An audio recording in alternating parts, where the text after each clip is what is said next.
नमस्कार, जय हिंद दोस्तों। मेरा नाम है अंशुमन सरकार। दोस्तों, आप लोगों को तो सबको पता है कि मिडिल ईस्ट गल्फ के देशों में घमासान मचा हुआ है।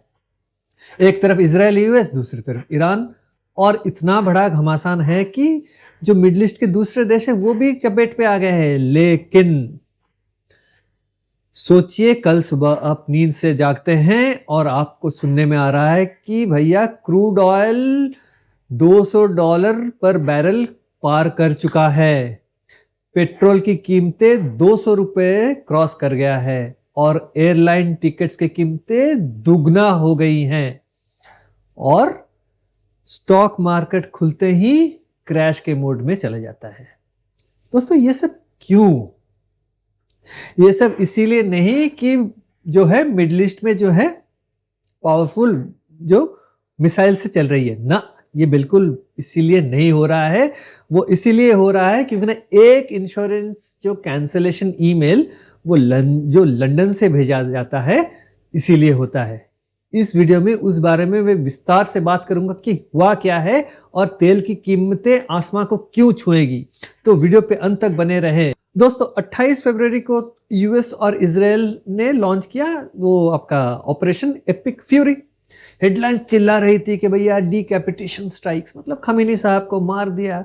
ईरान के जो है 70% जो है हमने जो कोस्टल डिफेंसेस हमने डिस्ट्रॉय कर दी। सबको लगा भैया मिलिट्री डोमिनेंस एस्टेब्लिश हो गया है। लेकिन 48 घंटे के अंदर कुछ और ज़्यादा डेंजरस हुआ। दुनिया की सबसे बड़ी जो मैरीटाइम इंश्योरेंस कंपनीज जो है चुपके से एक कैंसिल बटन पे प्रेस कर दिया और बस पर्शियन गल्फ में एक जो है साइलेंट ब्लॉकेड शुरू हो गया। ना ईरानियन वॉरशिप्स की ज़रूरत है, ना नेवल माइंस की, ना मिसाइल लॉन्चेस, सिर्फ पेपर वर्क। ये है जो हम बोलते हैं ना ब्लॉकेड बाय ब्यूरोक्रेसी। और आज मैं आपको दिखाने वाला हूं कैसे वेस्ट शायद एक बैटल जीत गया लेकिन सीधे चलकर आ गया है एक जो बोलते हैं ना $200 पर बैरल के ऑयल ट्रैप में, जो ईरान की गोस्ट जो फ्लीट बोलते हैं उसने सेट कर दिया है। दोस्तों, चलिए हम एक बार जो है टाइमलाइन पे नजर डालते हैं। 28 फरवरी 2026 यूएस इजराइल ने स्ट्राइक लॉन्च की भैया, ऑपरेशन एपिक फ्यूरी। ऑब्जेक्टिव उनका क्या था? ईरान के कोस्टल मिसाइल्स जो है उसको न्यूट्रलाइज करना। उन्होंने अर्ली असेसमेंट करा, उसके अकॉर्डिंग क्या लगभग 70% उन्होंने उस पर डायरेक्ट हिट करा। स्ट्रेटेजिक गोल सिंपल था कि भैया मिसाइल थ्रेट हटाओ, स्ट्रेट ऑफ हॉर्मुज सेफ हो जाएगा, शिपिंग नॉर्मल चलेगा। मिलिट्री लॉजिक बिल्कुल क्लियर था, लेकिन ईरान ने एक चीज समझ ली, वो डायरेक्ट काइनेटिक कॉन्फ्रंटेशन में यूएस को नहीं हरा सकता। तो उसने क्या किया, बैटलफील्ड जो है उसने शिफ्ट कर दिया। 24 घंटे के अंदर जो इस्लामिक रिवोल्यूशनरी जो गार्ड के कोर जो है ईरान के आईआरजीसी, उसने एक जो है मैरीटाइम वार्निंग इशू की। उसने क्या करा, उसने कहा कि भैया quote unquote the safety of any vessel in the gulf is no longer guaranteed. ये उसने कहा, सिर्फ एक सेंटेंस, कोई मिसाइल फायर नहीं करी, कोई जो जहाज को जो है उसने डुबाया नहीं, लेकिन मार्केट में अनसर्टेनिटी आ गई और ग्लोबल ट्रेड में अनसर्टेनिटी जो है उसने टॉर्पेडो से भी महंगी पड़ती है। क्यों? क्योंकि आप लोगों को पता है कैसी स्टॉक मार्केट जो एकदम गिर गया। तो इसके कारण जो है हम अभी बात करेंगे तो इंश्योरेंस ब्लैक होल के बारे में। अब असली बैटलफील्ड जो शुरू होती है यहीं पे। अब देखिए, शिप्स जो है वो जो फ्यूल पे नहीं चलती है, शिप्स बेसिकली इंश्योरेंस पे चलती है, स्पेसिफिकली वॉर रिस्क जो इंश्योरेंस उस पे चलती है। 1 मार्च को जब आईआरजीसी ने वार्निंग के बाद जो है जो मेजर मेरीटाइम इंश्योरेंस जैसे कि नॉर्थ स्टैंडर्ड हो या अमेरिकन क्लब, ये इंश्योरेंस कंपनी ने गल्फ के लिए जो है वॉर रिस्क कवरेज जो है उन्होंने बिल्कुल कैंसिल कर दिया। तो अब सिंपल लैंग्वेज में हमें अगर समझना पड़ेगा तो देखिए, अगर आपके पास सपोज 120 मिलियन का एक टैंकर है और उसमें आपने जो है 200 मिलियन का जो है ऑयल कार्गो अब उस पर लादा हुआ है, तो आप बिना इंश्योरेंस के 1 इंच नहीं चल सकते हैं। और उस वक्त जो है प्रीमियम था लगभग 0.1% पर ट्रांजिट, मतलब जो कार्गो लेके जाएगा उस पे। 72 घंटे के अंदर, जब वॉर शुरू हो गया 72 घंटे के अंदर क्या हुआ, उन्होंने कर दिया उसको प्रीमियम को 1% से ऊपर। तो जब 1% से ऊपर हो गया तो इसका मतलब क्या है, 21 माइल जो क्रॉस करने हैं जो स्ट्रेट ऑफ हॉर्मुज, उसके लिए प्रीमियम जो है उसका जो है सरचार्ज लगेगा $1.2 मिलियन का। सोचिए 0.1% जो था वो प्रीमियम को बढ़ा के जब 1% कर दिया तो उसका सरचार्ज सिर्फ, मैंने उदाहरण दिया था 120 मिलियन का जहाज और 200 मिलियन का जो तेल, इससे आपको अभी पड़ेगा सरचार्ज $1.2 मिलियन। तो ये हो गया। अब कुछ केसेस में क्या किया इंश्योरेंस कंपनी ने, उन्होंने बिल्कुल कवरेज को विड्रॉ कर दिया। तो इसका नतीजा क्या हुआ, अब देखिए, और जो रेगुलेटेड और जो कंप्लायंट, जो कि फुल्ली इंश्योर्ड, जो वाइट फ्लीट जिसे बोलते हैं, वो बिल्कुल स्लो हो गया या रुक गया। जो गल्फ ऑफ ओमान के बाहर वेट करने लगे जहाज, उन्हें मिसाइल ने नहीं रोका, रिस्क कैलकुलेशन पे रुका। तो ये है ट्रेड पैरालिसिस, बिना एक भी गोली चलाए बिल्कुल जहाज के जो है मूवमेंट को उसने ठप कर दिया।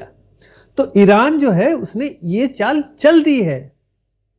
तो अब जो है उसने क्या करा हुआ है, ये जो गोस्ट फ्लीट उसने तैयार कर रखा था। अब इसके बारे में थोड़ा बात करता हूं कि गोस्ट फ्लीट होता क्या है। दोस्तों, आपको लग रहा होगा कि भैया अब अगर लीगल शिप्स नहीं चल रही है तो ऑयल कैसे फ्लो कर रहा होगा, या कर रहा है। यहां पे आती है गोस्ट फ्लीट की बात।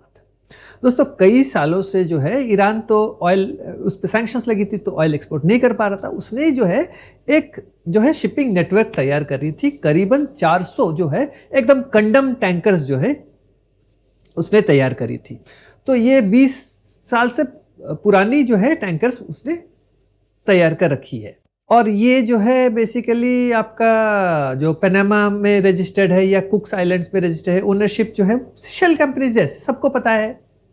तो इसी तरह के है, तो ये तेहरान हो या मॉस्को, जैसे कि रशिया के ऊपर भी सैंक्शंस है, तो इनके जो है ऐसे ही, तो उनका कोई सॉवरेन गारंटी नहीं है, किस कंट्री को बिलोंग करता है किसी को पता नहीं है। ये जब चलते हैं तो ये जो है अपना AIS ट्रांसपोंडर्स जो है वो ऑफ कर देते हैं और फिर क्या करते हैं, मिड सी से शिप टू शिप ट्रांसफर करते हैं तेल। तो इनको कहा जाता है, अगर हम मैरीटाइम कॉमर्स में इनको ज़ॉम्बीज कहा जाता है। तो आयरनी देखिए, एक जो ऑपरेशन एपिक का जो फ्यूरी ने, वो ये जो रेगुलेटेड जो शिपिंग को उसने बिल्कुल जो है पैरालाइज कर दिया। अब ये गोस्ट फ्लीट को जो बना दिया उसने एक वायबल ट्रांसपोर्टर, ये ऑल्टरनेटिव बन गया। तो अगर आपको मार्च 2026 में ऑयल चाहिए तो शायद आपको खरीदना पड़ेगा एक ऐसे शिप से जो कि ऑफिशियली एग्जिस्ट नहीं करता है, क्योंकि ना ये गोस्ट शिप जो है वो ट्रांसपोंडर ऑफ कर देते हैं, फ्लैग्स चेंज कर देते हैं, इधर से उधर जाते हैं, कोई अगर पकड़ा भी जाता है कोई नहीं, कंडम शिप है, वन टाइम है, अगर 20 साल से पुराना चलेगा तो चलेगा, नहीं तो नहीं, डूब गया तो डूब गया, या किसी ने उसको जब्त कर दिया तो जब्त कर दिया उसके तेल। तो ये बात है। तो ये जो है एक बड़ा ही अभी एक खतरनाक सिचुएशन में आके खड़ा हुआ है, क्योंकि ना अमेरिका और इजराइल ने तो सोचा था कि वो ईरान को खत्म कर देंगे। हालांकि खमेनाई साहब को तो खत्म कर दिया, जो टॉप के जो उनका ब्रास था, सब जो भी IRGC के हो या एडमिनिस्ट्रेशन को हो जो कि खमेनाई के साथ थे, उनको सारे सबको 40 से ऊपर लोगों को खत्म किया हुआ है, मिलिट्री ऑफिशियल्स को लेके। अब लेकिन इस बारे में उन्होंने सोचा नहीं था कि भैया अगर स्ट्रेट ऑफ हॉर्मुज में अगर ईरान चेतावनी देता है तो इसका क्या असर होने वाला है। तो ये उन्होंने एक बैकअप प्लान कभी सोचा ही नहीं था इस बारे में। तो अब जो है एक जाल में वो फंस चुके हैं। दोस्तों, मैंने अभी कहा था कि भैया $200 पर बैरल तक पहुंचेगा। क्यों, मैं अभी आपको गणित के साथ बता रहा हूं। अब हम गणित को थोड़ा समझते हैं। देखिए, नॉर्मली जो है गल्फ से एक्सपोर्ट होता है करीबन 20 million barrels per day. Ghost fleet जो 400 जहाज़ें चलती है उसकी कैपेसिटी है 3 से 4 मिलियन बैरल्स। तो बाकी जो डेफिसिट बनता है 16 मिलियन का, वो कैसे भरपाई होगी? ये तो बड़ा ही मैसिव एक वो है, डेफिसिट है। अगर ग्लोबली किसी और तरीके से भी आप उसको स्पेयर कैपेसिटी को एक्टिवेट किया जाए, फिर भी शॉर्टफॉल इतना सिग्निफिकेंट रहेगा कि उसको भरपाई की नहीं जा सकती। और इन्वेस्टमेंट बैंक्स जो है वो डिसरप्शन सिनेरियो में एक्सट्रीम प्राइस स्पाइक्स जो है वो प्रोजेक्ट कर रही हैं। तो इस तरह से 180 से $200 तक अप्रोच अभी लग रहा है कि होने वाला है। अब देखिए सीक्वेंस देखिए, मिलिट्री सक्सेस तो यूएस का हो गया, इंश्योरेंस भी पैनिक कर गया, अब सप्लाई कॉन्ट्रैक्शन। तो सप्लाई कॉन्ट्रैक्शन जब होता है तो प्राइस एकदम से प्राइस शॉक होता है।